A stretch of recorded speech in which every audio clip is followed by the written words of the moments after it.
The earliest memory I have of my mother is the scent of her lavender perfume. I was 4 years old when she died, but that fragrance still haunts me, especially on quiet nights when I'm alone in my room, trying to piece together the fragments of our brief time together. My name is Chloe, and this is the story of how I lost 2 families and found myself. I don't remember much from the weeks after Mom died. Most of my time was spent at my grandparents' house, a cozy 2-story home that would later play a crucial role in my life. Grandma Martha and Grandpa Joe tried their best to shield me from the pain, keeping me occupied with cookies and stories while Dad handled the funeral arrangements. 1 year passed in a blur of transitions between Dad's house and my grandparents'. I didn't realize it then, but looking back, I can see how Dad was gradually pulling away, spending less time with me and more time elsewhere. I'd hear snippets of adult worry, words like too soon and moving on, but I was too young to understand their significance. I was 5 when Dad brought home the news that would change everything. I remember sitting on our worn living room couch, my small legs barely reaching the edge, when he walked in with a woman I'd seen a few times before.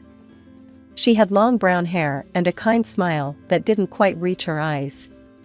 "Chloe, honey," Dad said, his voice carrying a forced cheerfulness that even my young mind detected. "This is Linda. We got married last weekend, and she's going to be your new mom." I stared at Linda's stomach, which showed a noticeable bump under her flowered dress. Dad followed my gaze and added, "And you're going to have a baby sister soon. Isn't that exciting?" The word exciting hung in the air like a lead balloon. Linda stepped forward, her hands clasped in front of her. "I know this is a lot to take in, Chloe. But I promise we'll make it work." I remember nodding, not because I agreed, but because it seemed like the thing to do. I retreated to my room that night and pulled out the only photo I had of my mom showing her holding me as a baby, both of us laughing at something off camera. I touched her face gently, trying to remember the sound of her laugh. It was strange watching Dad transform into a different person. The man who used to spend weekends taking me to the park now spent his time painting the nursery and attending birthing classes with Linda. I tried not to mind, really, I did. After all, Linda wasn't unkind to me. She'd drive me to school in her blue Honda, ask about my day, and make sure I had everything I needed. But there was always something temporary about her attention, like she was babysitting rather than parenting. I'd catch her absent-mindedly rubbing her growing belly while I told her about my day at school, her eyes glazed with thoughts of her own baby. "Linda, can we get ice cream?" I asked one afternoon after school. "Not today, sweetie. I need to rest, the baby's been kicking all day," she replied, heading straight for the couch. It became a common response, "Not today, maybe later, another time." Then Emma arrived. I remember the day Dad brought them home from the hospital. He was carrying this tiny bundle wrapped in a pink blanket, his face glowing with a pride I'd never seen before, not even in the photos of him holding me as a baby. "Chloe, meet your baby sister, Emma," he announced, his voice soft with wonder. I stood on my tiptoes to peek at the red-faced infant. "Hi, Emma," I whispered, trying to sound like the responsible big sister I was supposed to be. That's when everything changed. Suddenly, there were new rules in the house, all revolving around Emma. "Chloe, please don't run in the house, Emma's sleeping." "Chloe, can you help fold these clothes while I feed Emma?" "Not so loud, honey. You'll upset your sister." I became a shadow in my own home, tiptoeing around, trying to make myself smaller, quieter, less noticeable. My responsibilities grew while my privileges shrank. I learned to clean bottles, fold tiny clothes, and tidy up toys that weren't mine. One day, I came home from school to find Dad and Linda cooing over Emma, who was playing with a brand new tablet designed for babies. "Look how smart she is," Linda exclaimed as Emma randomly hit the screen. "She's going to be a genius." I glanced down at my worn-out sneakers, remembering how Dad had said we couldn't afford new ones this month. But here was Emma, barely able to walk, with the latest educational gadgets scattered around her. The pattern continued. Emma got designer clothes from the mall while I got hand-me-downs from our cousins. She had a room full of the latest toys while I still treasured the stuffed bear my mom had given me, now missing an eye and patched in several places. It wasn't that they were cruel. They remembered to feed me, clothe me, send me to school. But it was always an afterthought, like checking off a box on a to-do list. The only time they seemed to really notice me was when Grandma and Grandpa visited. "Chloe needs new clothes," Grandma would point out, and suddenly Dad would remember to take me shopping. "Don't you think Chloe might like that new book series all the kids are reading?" Grandpa would suggest, and magically, the books would appear. I tried to be understanding. I really did. I kept my room clean, did my homework without being asked, and helped with Emma whenever they needed me. I thought if I was good enough, quiet enough, helpful enough, they'd remember I was their daughter too. When Emma started walking and talking, I thought things would get better. I imagined us becoming best friends, sharing secrets, and playing together like the sisters I saw on TV. I even decorated half of my room with welcome signs the day she was old enough to string full sentences together. "Want to play dolls with me, Emma?" I asked hopefully one afternoon. She looked at me with those calculating eyes that seemed too old for her 4-year-old face. "No, I want your dollhouse." "But that's mine. Grandma gave it to me for Christmas," I protested. Emma's response was to march straight to Dad and Linda, her face scrunching up in that familiar way that meant trouble for me. "Daddy, Chloe won't share her toys with me," she wailed, tears appearing on command. "Chloe," Dad's voice boomed from the kitchen. "Stop being selfish and let your sister play with your toys." That was just the beginning. Soon, Emma figured out she could take anything of mine she wanted. My art supplies, my books, even my clothes, nothing was off limits. When I tried to get them back, it always ended the same way. "Mom, Chloe's being mean again." "John, tell your daughter to stop bothering Emma." But the toy snatching was just the warm-up. Emma developed a talent for setting traps that would get me in trouble. Like the time she deliberately spilled juice on her new dress and told our parents I'd pushed her. Or when she broke her tablet and claimed I'd done it out of jealousy. Each time, I'd try to defend myself. "That's not what happened. She's lying." And each time, Dad would shake his head disapprovingly. "Stop trying to get attention, Chloe. Go to your room." My only refuge was at my grandparents' house. They saw through Emma's act and weren't afraid to say so. "John," Grandpa would say to Dad during Sunday dinners, his voice firm but tired, "you need to treat your daughters equally." "We do treat them equally," Linda would snap back.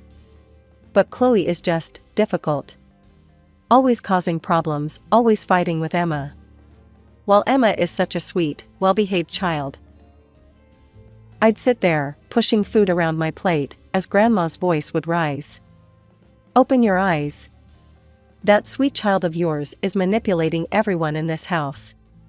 You're raising a little con artist, and you can't even see it." "Mother, please," Dad would try to intervene. "You're being unfair to Emma." "Unfair?" Grandpa would scoff. "What's unfair is watching you two spoil one child rotten while treating the other like she's invisible. That's what's unfair." But it was like talking to a wall. Dad and Linda had their narrative about their perfect younger daughter and their problematic older one, and nothing could shake it, not even the truth staring them in the face. Senior year should have been exciting, full of dreams about college and future plans. Instead, I found myself constantly worried about whether I'd even get to go.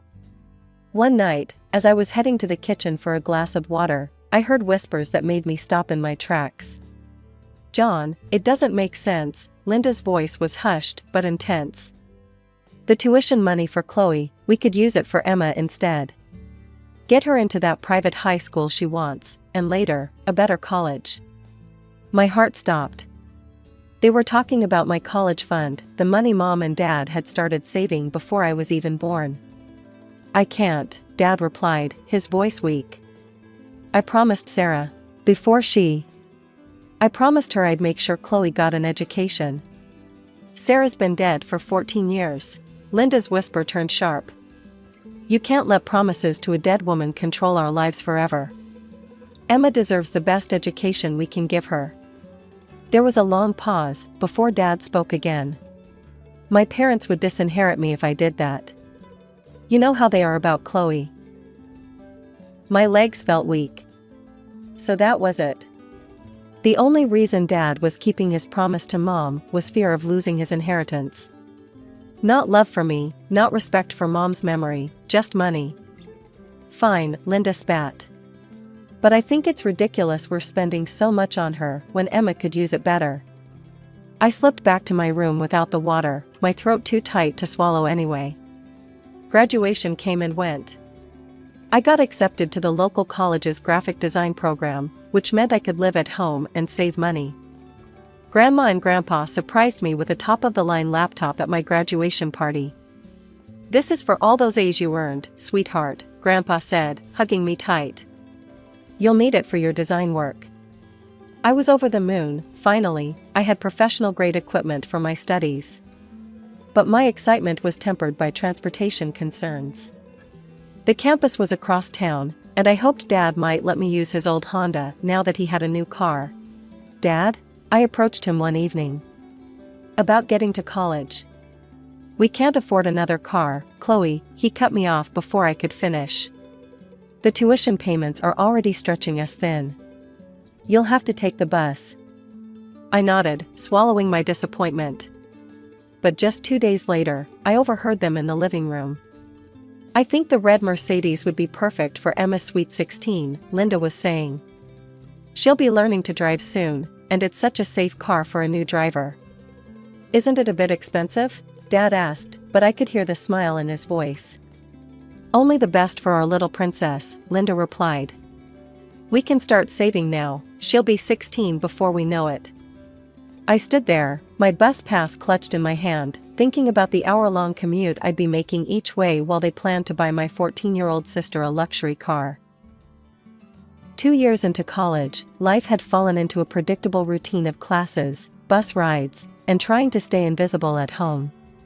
Then came the phone call that changed everything. "Chloe?" Grandma's voice sounded strained. "Could you come visit us this weekend? Your grandfather's had a bit of trouble with his heart, and we need to talk to you about something important." That Saturday, I found myself sitting in their familiar living room, the same place where I'd found refuge so many times during my childhood. Grandpa looked pale, but was sitting up in his armchair, Grandma perched on the armrest beside him. They exchanged a look I couldn't quite read, then Grandma took a deep breath. "Chloe, dear, we need to tell you something. After your grandfather's heart attack, we've done a lot of thinking about the future. We're getting old, sweetheart," Grandpa continued. "And maintaining this house is becoming too much for us. We've decided to move to Pine Grove Nursing Home." The tears came before I could stop them. But. Now, Grandma moved to sit beside me, pulling me into a hug that smelled of her signature lavender perfume, so similar to Mom's. "We'll have excellent care there. And you can visit anytime you want." "I'll come every weekend," I promised through my tears. They both laughed, the sound warming the room. "You most certainly will not," Grandpa declared. "You're young. You should be out with friends, living your life, maybe meeting a nice boy." Then their faces grew serious again. Grandpa leaned forward in his chair. "There's something else we need to tell you. We've spent about half our savings on securing our place at Pine Grove. The rest will go to the family after we're gone." I started to protest that I didn't want to talk about this, but he held up his hand. "But the house," he continued, "we've already taken care of that. We've registered it in your name, Chloe. This house belongs to you now. It's all legal and official." My head spun. "Does Dad know?" Grandpa's face hardened slightly. "It's none of his business. This was our house to give, and we chose to give it to you." "But," I looked around at the familiar walls, the photos spanning generations, the corner where I used to hide during hide and seek. "Why?" "Because we're not blind," Grandma said softly. "And we want to make sure you're taken care of." I sat there, stunned, looking at these two people who had always been my strongest supporters, who had seen me when everyone else looked past me. "I won't tell them," I whispered, understanding instinctively that this needed to stay secret for now. Grandpa nodded approvingly. "Good girl. What's done is done, and it's no one's business but ours." 2 weeks passed in a blur of helping Grandma and Grandpa move to Pine Grove. The day they handed Dad the keys to their house, I felt my stomach twist. He had no idea those keys weren't really his to take. "This is wonderful," Linda gushed, already planning renovations in her head. "No more rent. We can finally have a real family home." They wasted no time moving us in. I watched silently as Linda walked through each room, her nose wrinkling at the vintage furniture and familiar decorations that held so many of my childhood memories. "This place needs a complete overhaul," she declared, running a finger along Grandma's antique sideboard. "And a deep clean. For now, the girls can share the blue room upstairs, it's the only one properly habitable." My heart sank. Share a room with Emma? At 16, she'd become even more impossible than before. As if on cue, Emma's shrill voice filled the house. "I am not sharing a room with her," she screamed, stamping her foot on Grandma's hardwood floors. "This isn't fair. I deserve the master bedroom. Why should I be stuck with her? Make her sleep in the closet or the basement or whatever. I don't care." I stood there, clutching a box of my belongings, as Emma's tantrum escalated. The familiar headache that came with her screaming started to pulse behind my eyes. "I hate this. I hate this house. I hate having to share anything with her." I'd learned long ago that there was no point in arguing. Without a word, I carried my box upstairs to the blue room, the same room where I used to sleep during weekend visits with Grandma and Grandpa. I set my laptop on the old desk by the window, placed a few books beside it, and left for my afternoon classes. The whole bus ride to campus, I tried to focus on my upcoming design project, but Emma's words kept echoing in my head. She'd gotten worse over the years, if that was possible. More entitled, more cruel, more calculating. When I returned that evening, the house was quiet.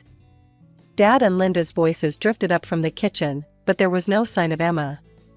I climbed the stairs to our shared room, my footsteps silent on the carpet runner Grandma had installed years ago. The moment I opened the door, my world stopped.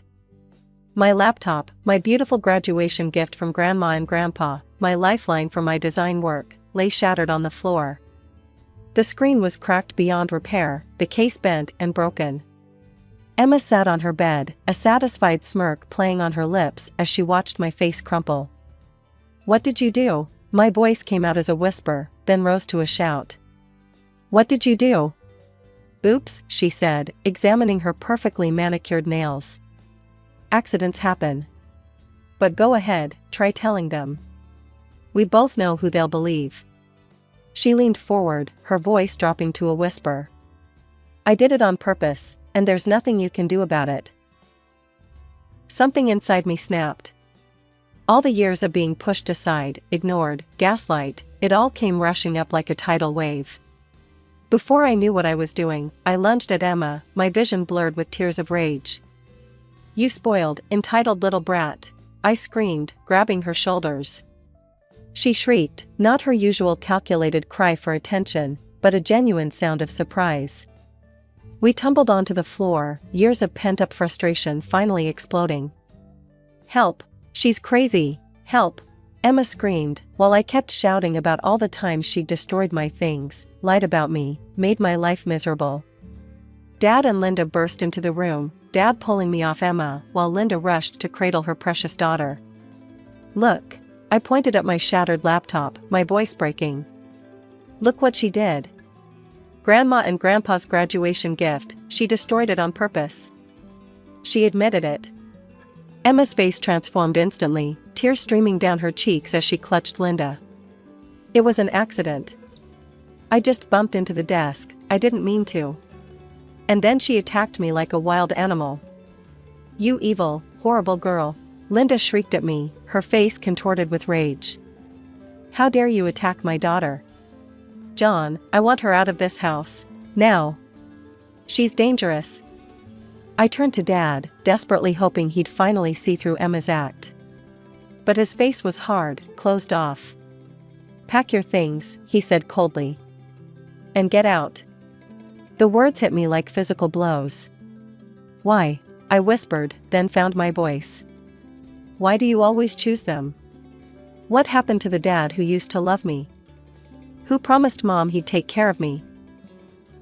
His face reddened with anger. "Don't you dare bring your mother into this. You want to know the truth? You've been nothing but a burden since she died. A constant reminder of a past I wanted to forget. Linda and Emma are my real family now. You're just excess baggage we've been carrying around. You have 1 hour to leave my house." As he turned to leave, Emma's smug voice piped up. "I can finally have this room all to myself. I'm thinking pink walls, maybe a crystal chandelier." Linda joined in, already planning the renovation. "We'll get you new furniture, sweetheart. Make the space truly yours." Something shifted inside me at that moment. A lifetime of being pushed aside, of swallowing my words, of trying to be smaller, it all fell away. I stood up straighter, my voice clear and strong. "Actually, this isn't your house to renovate." They all turned to stare at me. "What are you talking about?" Linda snapped. With steady hands, I reached into my purse and pulled out the property documents Grandpa had given me. "This house belongs to me. Grandma and Grandpa transferred ownership to me before they moved to Pine Grove. If anyone's leaving, it's you three." The silence that followed was deafening. Dad snatched the papers from my hands, his face growing pale as he read. This can't be legal," Linda stuttered. "John, call your father right now." Dad's hands shook as he dialed Grandpa's number, putting it on speaker. "Dad, what is the meaning of this?" he demanded. Grandpa's voice was calm, almost amused. "I see Chloe's finally told you about the house. How could you do this to us?" Dad's voice cracked. "How could we do this?" Grandpa's voice turned hard. "How could you do what you've done to Chloe all these years? We watched you turn from a loving father into a spineless man who lets his wife and spoiled daughter walk all over him and abuse your firstborn child. Yes, we gave the house to Chloe. We knew this day would come, when you'd finally show your true colors." Dad started to respond with something angry, but Grandpa cut him off. "Choose your next words very carefully, son. One more disrespectful word, and you and your precious Emma lose your inheritance too. Your choice." I looked at the three shocked faces before me, my father, Linda, and Emma. They'd gone from righteous anger to stunned silence in the span of minutes. Now Linda was backpedaling fast. "Chloe, sweetie, we were just upset about the fight. We didn't really mean any of it. Of course we don't want you to leave. We were just joking." Her voice had that sickly sweet tone she used when trying to manipulate situations. "I have a really bad sense of humor," I replied, my voice steady. "So I'm going to take everything you said at face value.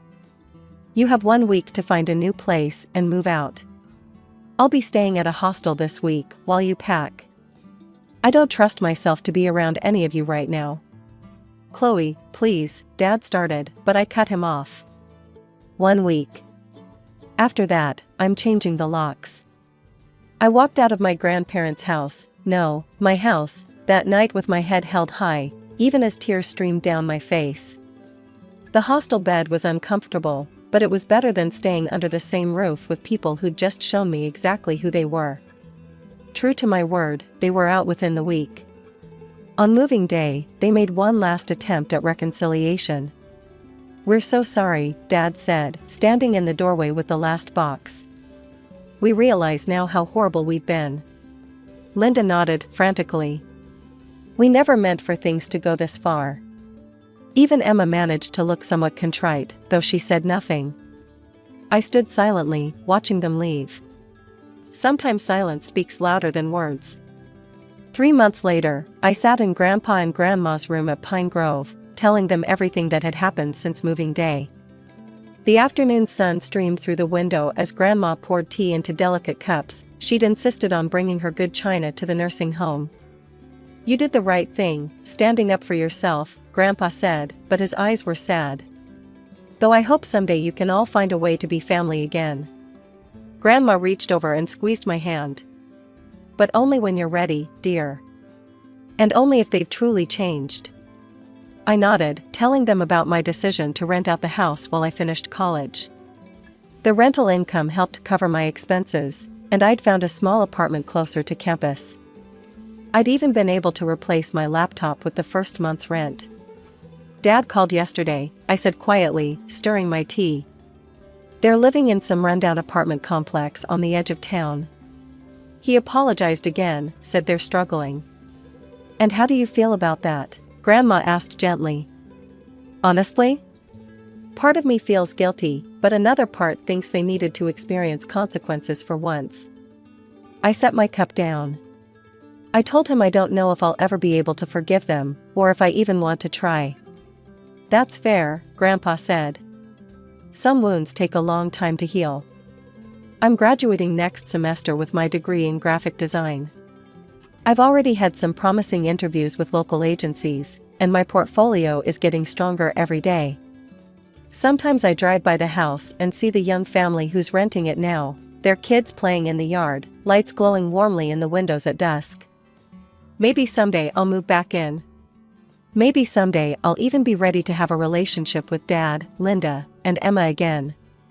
But for now, I'm focused on building my own life, one where I don't have to make myself smaller to make room for anyone else.